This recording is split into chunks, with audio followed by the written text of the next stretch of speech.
Hi, I'm Nick Shell. You're watching this video because you recently saw my song, Fort Payne, Alabama, and that's what brought you here. You thought, well, what is the story behind this song? And if for some reason you're watching this video and haven't seen me play that original song, just take a look in the description. I put a link on there to the other video and you can check that out. So the song is called Fort Payne, Alabama.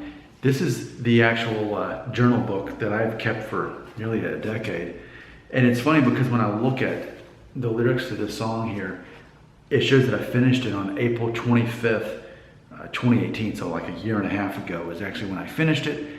And I just now got around to releasing it publicly for the first time anyone other than myself has ever heard this song. And I think that's important, and I think it plays into the song because ultimately it's almost like there's this trilogy of songs that I accidentally wrote, starting with Maybe It's a Dream, which is also on this channel, and then we've got this one, Fort Payne, Alabama, and then another one, which is Tripping on Existence.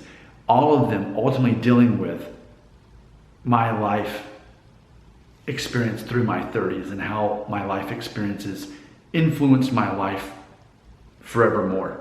Everything past those events. And ultimately, this is the meat of that experience. So I'll go ahead and get into the lyrics and kind of break down the whole point of why this is such an important song. This isn't simply just me nodding to my hometown and people back home, which I'm grateful that they like it. But it's much deeper than that. It's actually much darker than that. This is actually a very dark experience for me, but it's coming out of it. So here we go. Fort Payne, Alabama. I was born and raised in Fort Payne, Alabama, baptized and saved in Fort Payne, Alabama. So starting off right at the top, you can see I'm telling you that not only did that, my hometown in Alabama, which I would liken to the Asheville, North Carolina of the state of Alabama. And obviously you can see that I have grown up in, and still am, of the Christian faith. And that's a big, important part of my perception of the world. I tried to move back years ago, but it wasn't quite the same. Time had moved too fast or slow, and I couldn't keep the pace. That's a very important phrase in this whole thing. And it's funny because the song, I guess you'd say, is in the key of G, but then it suddenly jumps to this weird A chord as if it's about to go to the next key. But then the very next chord of D is back in the key of G, and it just kind of pulls it back in. So this little pre-chorus, it kind of feels out of place, kind of jumbled, kind of it doesn't make sense. Where are we going? And then I go right back into the key of G, and it's much more predictable at that point.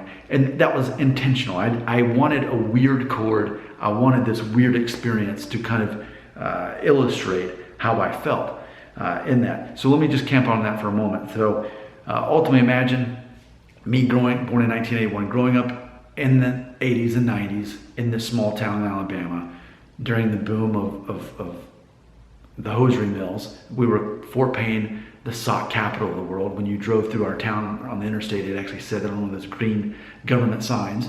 And it was a good time to be alive. It was a good time to grow up there. What happened is after college though, and when I was 29 and a half, my first child was born, my son, who's about to turn 9 now. And my wife and I decided, hey, why don't we, because we live in Nashville, that's where I moved after college, why don't we move back to my hometown so that we can be around my family to raise our child and slow things down. But ultimately, we were only there for 9 months. It was quite a tragic experience when we simply define what is a comedy and what's a tragedy. A comedy is ultimately when someone's the outsider, and by the end of the movie, the book, the story, they're part of the main crowd. A tragedy is when someone's outside of the crowd, or actually inside of the crowd to begin with, and by the end they're on the outside. And ultimately, it was a tragedy because we weren't able to make that work. Financially, we came from Nashville where we had good jobs, and there are jobs, and moving back to my hometown, even with college degrees, even with my wife having a master's degree, we financially couldn't make it work there. We were worth more money here in Nashville than we are in that small hometown where I was from. It worked for, this whole identity crisis happened because my dad, and even now he's planning to retire in a couple months, about 6 months, He's been there since 1979, for 40 years, over 40 years. I wanted to experience like that, a simpler kind of life, something more simple. And we couldn't make that work. So just imagine the stress. You move away from one state, 3 hours away, you downsize. 9 months, you can't find a job. There's not jobs unless I wanted to be a manager of the Dollar General or something like that. So imagine the stress of being a parent for the first time, moving away, it not working out. Imagine just the stress that anyone would go through in that, and then coming to the realization, just like Jack Shepherd on Lost, we got to go back. Imagine having to start all over, all that was involved in that. Imagine the stress, even personally, on your marriage, in the midst of dealing with your first child. Imagine how that must have been. It was definitely a very dark time for me, and it wasn't simply over by the time we moved back here to Nashville. It took years to recoup. We still had to get out of debt to begin with. We still had school debts. We still had a wedding debt. We still had these debts. It took years to get out of that. And so ultimately, when you jump forward to other songs like Tripping on Existence, years have passed by that point. And then that's me finally realizing, wow, my salary's doubled. Everything's great. We're moving into the suburbs. I've checked off all the things on my list. Now what? See, that was the conclusion of the trilogy. But this is really, if anything, the prequel to the trilogy. Because whereas my other song, Maybe It's a Dream, is me kind of right after that, sort of sorting out, well, as far as me caring about, being offended by other people, or my feelings are hurt or I'm disrespected, I gave too much power to other people. And that I kind of learned that after surviving this move back. So this is really the meat of the song. So going on, the chorus, I moved out, I moved on, I found a new place to call home, which is Tennessee. But those Alabama back roads still show me where to go. My father's father bought me a moped 30 years ago in 1989 for my birthday. And I got it in me to just be able to go off-roading on this moped in Alabama, which I'm sure has everything to do with me driving a Jeep now. I want to be able to go places that most people couldn't go, just have that freedom. And so having those back roads, having that mindset of what else is there out there? What's a new approach to life? What's a new approach to this? Ultimately, that was a lot of really the meat of the song as well. So going on to the next verse. I married a girl from Northern California. My wife grew up in Wilton, California, near Sacramento. I married a girl from Northern California where they make the wine and they grow those big sequoias. But she is from wine country, and in Northern California they had the sequoias. If you go a little bit to the west there, towards closer to San Francisco and above that. We planted our roots in Tennessee and we started a family. If you said this was my fate or fortune, I think I would agree. And move on to the third verse here. I grew up in the Southern Appalachians. So I said a moment ago that I see Fort Payne, Alabama as the Asheville, North Carolina of Alabama. If you've ever been to Asheville, it's one of my favorite cities in the world. You think, oh, it's North Carolina, it's the country, it's Southern.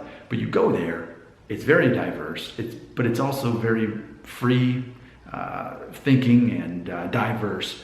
And I feel on some scale where I grew up, of course, bordering the mountain town of Mentone, was definitely that way. So it's funny to think that the Appalachian Mountains start in upstate New York and they end in Alabama. Actually, the next town down on the interstate, Gadsden. So they're just on the tail end, and that's where I grew up, was in the mountains. Literally between DeSoto State Falls, look that up, and Little River Canyon, look that up. So that's where I grew up. I grew up on a mountain in between canyons and giant waterfalls and state parks. So if you call me Mother Nature's son, I would take it as a compliment. I would trade a Lexus for an RV or a mansion for a tent. Obviously, hyperbole, because I'm very minded of financial things. But ultimately, yeah, an RV is more exciting than a Lexus. And a mansion, man, that's a lot of maintenance. Why don't we just have more fun somewhere else? And then here's the final bridge out, I guess you'd say. I spent most of my life trying to know who I should be. With all these puzzle pieces here, there's more than I need. There's a difference between who I used to be versus who I am now when I'm back in this town, talking about Alabama, Fort Payne. Is this still the same place? Maybe I'm the one who's changed. And ultimately, I think that's something that a lot of people sort out when they move away from a town that they loved and grew up in, and they try to return, and it's just not quite the same. You may even do that with a class reunion or something like that. And you think, this was a great place to grow up. Why can't I make it work now? Why can't I live here now? But for many of us, we were called to live somewhere else and live our life. And for me, I tried to force the thing. I tried to make it work and it didn't. And ultimately, I've accepted that my home is Tennessee. And I still visit Alabama, at least once every month or so. It's still a big part of me, but I was not meant to live there. And learning that was perhaps the greatest character arc that I've had, because ultimately, and this happened, when I was 29 and a half, now I'm 38 and a half, so nearly a decade of my life. It's these three songs, Maybe It's a Dream, For Payne, Alabama, and Tripping on Existence, are the definitive songs of my 30s. And so this song is not simply a tribute to my hometown. It's ultimately a very defining part. In our life, there are certain things that happen to us that ultimately cause us to get better or worse, sink or swim. And this was one of those things, having to accept these realities about my fate, that I could not simply move back to my hometown that I loved. I couldn't move my family there. We weren't a fit there. Times had changed, but ultimately, maybe I had changed more than my hometown. There you go. If you haven't had a chance to check out the song, look at that link below, and you can hear the song For Payne, Alabama. Thanks for watching. Your comments, put them right there.